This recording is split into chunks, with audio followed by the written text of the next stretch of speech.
반갑습니다. 수학의 정석 차윤입니다. 자, 이제 벌써 14강이네요. 14강. 벡터 방정식이야. 14강의 가치는 14강에 있는 게 아니라 15강까지 확장되는 조금 거시적인 안목의 그 가치가 있습니다. 왜냐면 벡터 방정식이라고 하는 게 이제 우리가 알고 있는 도형의 방정식 있잖아요. 뭐 직선이나 원이나 구나 이런 뭐 고일리 과정에서 배웠던 또는 기하에서 배웠던 그런 이제 도형의 방정식을 벡터를 통해서 표현하는데 여기서 이제 의문이 드는 게 있어요. 아니 우리가 이미 직선의 방정식 잘 표현하고 있잖아. 자 봐봐 잠깐만. 직선의 벡터 방정식부터 할 건데 이미 우리가 평화로운 세상에서 직선을 잘 표현하고 있었습니다. 그죠? 그 다음에 또 좀 이따가 이제 원이나 구도 배울 텐데 이미 원의 방정식 알고 있죠? x 빼기 a제곱 더하기 y 빼기 b제곱은 r제곱. 뭐 구의 방정식 이미 다 알고 있습니다. 이런 걸 이미 잘 하고 있는데 굳이 왜 벡터를 이용해서 쓰지? 학생들이 이제 착각을 하는 게 문제를 풀기 위한 문제, 이론을 위한 이론, 이 대사는 안 되거든요. 이런 게 다 당연히 어떤 측면에 의미가 있기 때문에 정석 교재도 따로 다른 구성이 되어 있고 고교 교육 과정에도 포함이 되어 있었습니다. 무슨 말이냐면 벡터를 통해서 왜 굳이 직선을 표현하지? 우리는 y는 ax 더하기 b를 알고 있는데 ax 더하기 by 더하기 c는 0이라는 거 알고 있는데 왜? 이 이유 때문이야. 우리가 좌표 평면상에서 직선을 표현한다고 칩시다. 그럼 이 직선을 이제 크게 두 가지로 y는 ax 더하기 b 같은 기울기랑 뭐 y를 변통해 표현하기도 하고요. 그 다음에 또 ax 더하기 by 더하기 c는 0. 당연히 이 아래게 훨씬 더 일반적인 형태죠. 이게 이제 뭐 x축이나 y축에 수직하거나 평행한 형태들의 직선까지 표현할 수 있으니까. 자, 근데 이런 식으로 표현하는 거는요. 평면상에서 직선에 한정되는 거야. 예를 들자면은 뭐 이런 걸 얘기하면은 선생님 기울기랑 y를 표현하면 직선을 표현할 수 있는데요. 평면상에서는 그래. 그런데 공간상에서도 직선이 있을 거 아닙니까? 공간상에도 직선이 있을 거 아닙니까? 그럼 이런 식으로 직선이 이렇게 있다고 치면은 이 직선은 기울기가 뭡니까? 입체이기 때문에 말할 수가 없단 말이야. 봐, 똑같은 직선이어도 이 직선이 이쪽 방향인지 이쪽 방향인지 이쪽 방향인지 이쪽 방향인지 이런 거에 따라서 기울기의 느낌, 기울어진 정도는 비슷하지만 코사인 세타는 비슷하지만 실제로 이것들이 다른 직선이거든요. 그래서 기울기라고 하는 것은 사실 오직 평면상의 직선에만 한정되는 내용인 거야. 근데 이게 3차원만 가더라도 이런 식을 쓸 수가 없는 거지요. 4차원 우리가 안 배웁니다만 4차원상에서 직선이 있을 수 있죠. 왜냐하면 이미 우리가 시공간이라는 4차원 세상이 살고 있는 4차원 세상에서 우리가 살고 있단 말이야. 4차원 이상의 세상에 살고 있는데 거기서도 직선이 있다고 하면은 그 직선은 과연 어떻게 기술할 것이냐, 표현할 것이냐, 단순히 기울기 개념으로 표현할 수 없다는 거죠. 그래서 이제 이때 벡터를 사용합니다. 벡터를 사용하면 이게 3차원상의 직선이건 n차원상의 직선이건 전부 다 동일한 논리로 도형의 방정식을 표현할 수가 있습니다. 그래서 벡터 방정식을 배우는 거야. 알겠습니까? 자, 그러면 지금부터 이제 바로 하겠습니다. 우선은 지금 공부한 요 내용은 기하 과목에서의 벡터 방정식의 일부분이랑 비슷해. 근데 선생님은 이제 기하 고등학교 과정에서는 2차원에 한정되어 있기 때문에 조금 더 폭넓게 3차원, n차원까지를 함께 아우를 수 있는 개념으로 좀 접근해보자 이겁니다. 그래서 보통 이제 직선을 3차원상 이런 직선이 있어. 3차원상에서. 이런 직선을 어떻게 설명할까? 라고 하면은 이렇게 표현하는 거야. 어떤 직선을 이렇게 지금부터 식으로 표현하고 싶은 거야. 그러면 이렇게 표현하는 거죠. 얘가 지나는 한 점과 그 다음에 이 직선이 어떤 벡터랑 평행한지만 알면은 이 직선은 유일하게 딱 하나 결정됩니다.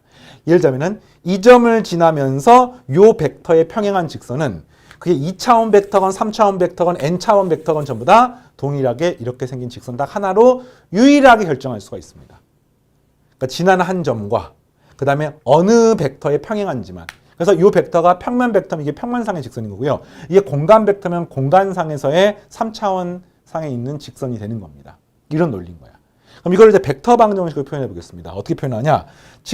벡터 방정식을 표현하는 방법이면은 위치 벡터 개념처럼 종점이 하나의 점이야. 이렇게 생각하면 돼요. 그래서 내가 이렇게 생긴 벡터, 이 벡터에 평행합니다. 이 벡터를 이제 벡터 B라고 쓸게요. 벡터 B. 그리고 지나는 한 점.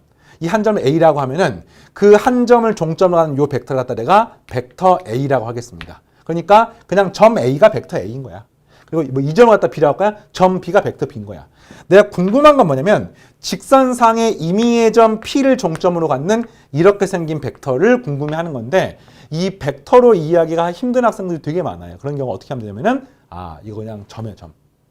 그러니까 직선상의 임의의 점을 한번 표현하고 싶어. 근데 점이 결정되면은 벡터가 유일하게 결정되는 거니까 이걸 화살표로 보지 말고 점으로 보세요. 알겠습니까? 자, 이 점 지나고 이렇게 생긴 벡터인데 어쨌든 요 점이 나타내는 벡터의 평행하고 그렇게 생긴 요 수많은 P들 있지 않겠습니까? 이런 점들. 알겠습니까? 이 점을 싹 모아놓으면 과연 어떻게 식을 쓸 수 있겠습니까?를 물어보는 거야. 그러면 다음과 같이 표현합니다.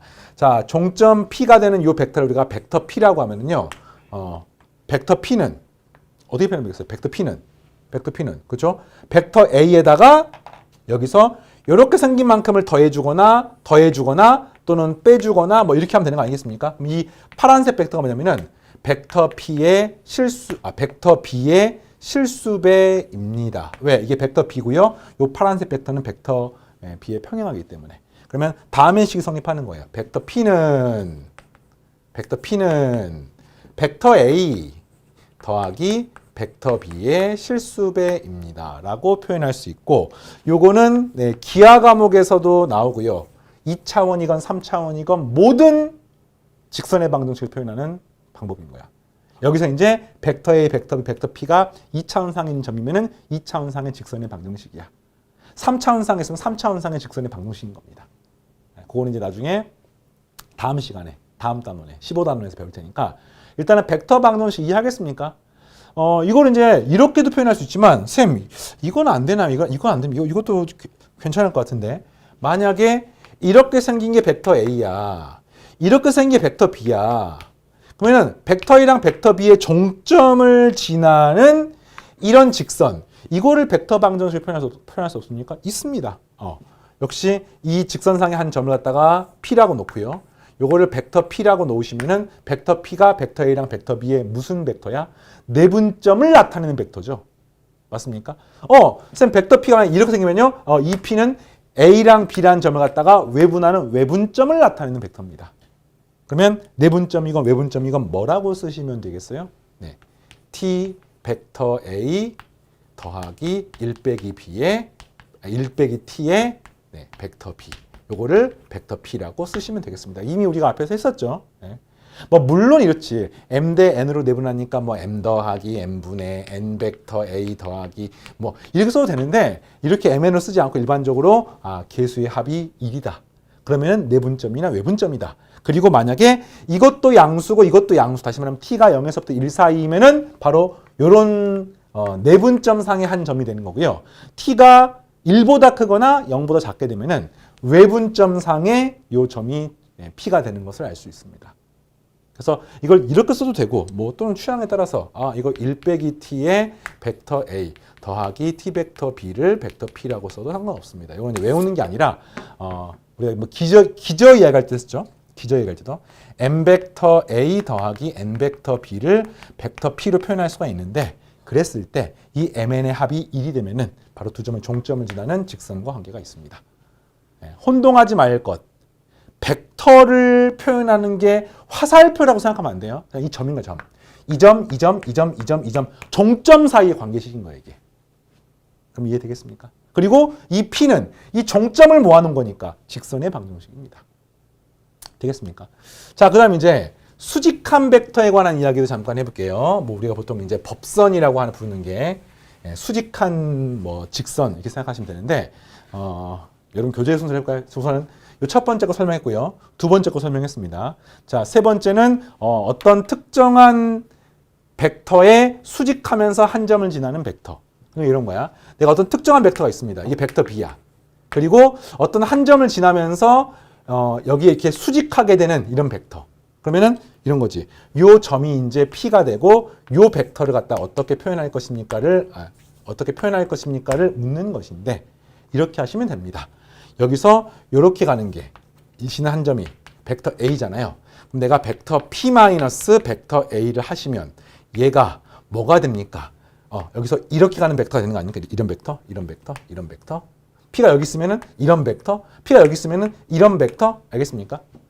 그러면 P 빼기 벡터 B 빼기 벡터 A라면은 바로 이 직선상에 있는 벡터가 되는데 그게 지금 문제에서 요 벡터 B하고 수직하다고 나와 있잖아요. 아까는 평행에는 수직이었습니다. 그러면 요 벡터 B랑 내적하게 되면은 0입니다로 식을 세우시면 됩니다.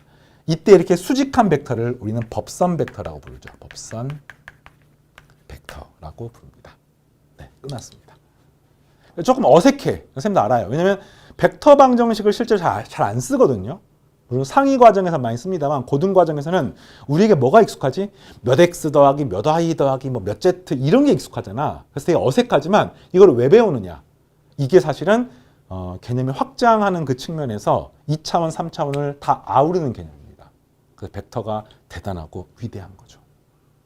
알겠습니까? 그럼 자, 원을 예를 들어볼게요. 원이 뭔지는 알지? 평면상의 한 정점으로부터 같은 거리 점들이 집합입니다.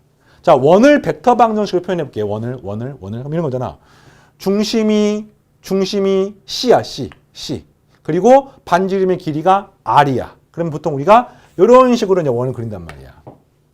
이 C를 갖다가, 그러니까 C를 갖다가 벡터를 이전 원점이라고 치면은 이렇게 생긴 벡터를 이제 벡터 C라고 해볼게요. 그러니까 중심이 C인. 그 말은 이 벡터 C의 종점이 중심인 거야. 그리고 이제 이 원상의 한 점을 P라고 놓고, 우리 이제 벡터 P라고 놓을게요. 그러면 이 벡터 P랑 벡터 C가 무슨 관계에 있는지를 물어보는 건데, 이런 관계가 있죠. 이 점이 여기 있건, 원의 성질에 의해서 어디에 있건 간에 원의 성질은 원의 중심으로부터 같은 거리에 전부 다 놓여 있습니다. 그럼 식으로 어떻게 쓰면 좋을까? 이렇게 쓰면 좋겠네. 벡터 P에다가 벡터 C를 뺍니다. 그럼 무슨 벡터가 됩니까? 이 파란색 벡터가 되는 거죠. 이런 벡터 되는 겁니다. 근데 이 벡터가 언제나 크기가 R로 일정합니다. 이게 원의 벡터 방정식이야. 여기까지 되겠습니까? 네? 이 원의 벡터 방정식이에요. 그리고 뭐 상황에 따라서 이건 이제 기하 과목에도 나온 내용이니까 그럼 이제 만약에 선생님 이게 아니라 두 점이 주어져 있고 그게 원의 지름이라고 나와 있어요. 이거를 벡터 A, 요거를 벡터 B라고 하면은 그랬을 때 원상의 한 점 P를 벡터 P라고 표현했을 때 벡터 P랑 벡터 A랑 벡터 B는 무슨 관계가 있습니까? 이렇게 물어볼 수도 있거든요. 이것도 간단하게 표현했습니다. 원의 성질 이게 만약에 지름이라고 치면은 여기서 이렇게 가는 벡터랑 여기서 이렇게 가는 벡터는 지름의 삼각형이니까 언제나 수직이 되는 것을 알 수 있습니다. 따라서 여기서 이렇게 가는 벡터는 벡터 P 마이너스 벡터 A. 요 벡터는요. 벡터 P 마이너스 벡터 B를 내적하게 되면은 수직이기 때문에 0이 되는 것을 알 수 있습니다. 뭐 이렇게도 표현할 수 있습니다. 그러니까 이게 이제 대표적으로 원을 나타내는 벡터 방정식이에요. 선생님 이걸 이제 원을 알았는데 우리가 알고 있는 뭐 AX제곱, 뭐 BY 뭐 이런 걸로 표현할 수 없습니까? 있습니다. 이 자리에 성분만 집어넣으면 되는 거야. 자, P를 갖다 내가 X, Y라고 놔볼까요? 이렇게. 그리고 이 원상의 점을 그리고 중심을 A, B라고 놔볼까요? 그러면은 벡터 P 빼기 벡터 C는 X, Y에서 A, B를 뺀 거니까 한마디로 X 마이너스 A, Y B 아닙니까? 요 벡터의 크기가 R하고 똑같은 거니까 한마디로 하면 루트의 X 빼기 A의 제곱 더하기 Y 마이너스 B의 제곱은 R이 되고 양변 제곱하면 뭡니까? X 빼기 A 제곱 더하기 Y 빼기 B 제곱 이퀄 R 제곱이라는 고1 과정에 배웠던 원의 방정식과 똑같게 나오는 겁니다. 그럼 이제 또 한 질문. 이미 우리가 알고 있는데 이거를 굳이 배워야 하나요? 라고 물어보면은 사실은 이게 공간상에서 구의 벡터 방정식으로 가더라도 평면상에서 원의 방정식과 벡터 방정식은 완전히 똑같습니다. 물론 2차원 벡터랑 3차원 벡터가 다르기 때문에 다르지만 식의 형태가 똑같은 거야. 왜? 공간상의 구가 뭡니까? 공간상의 한 점으로부터 같은 거리 점들의 집합이 구 아닙니까? 그럼 동일하게 이게 3차원 벡터로 달라지는 것뿐이지 실제로 벡터 방식은 똑같습니다. 벡터 P 빼기 벡터 C는 R. 똑같은 거예요. 벡터 P 빼기 벡터 C는 R. 이걸 제곱하게 되면은 이 식이 되는 거죠. 그 다음에 두 벡터를 지름의 양 끝점으로 하는 구의 벡터 방정식 똑같습니다. 공간상에서 얘가 원이 아니라 구로 달라지는 것 뿐이지 이 식이 똑같은 겁니다. 그래서 벡터 P 벡터 A, 벡터 P 벡터 B는 수직하니까 내적하면 제로로 풀면 됩니다.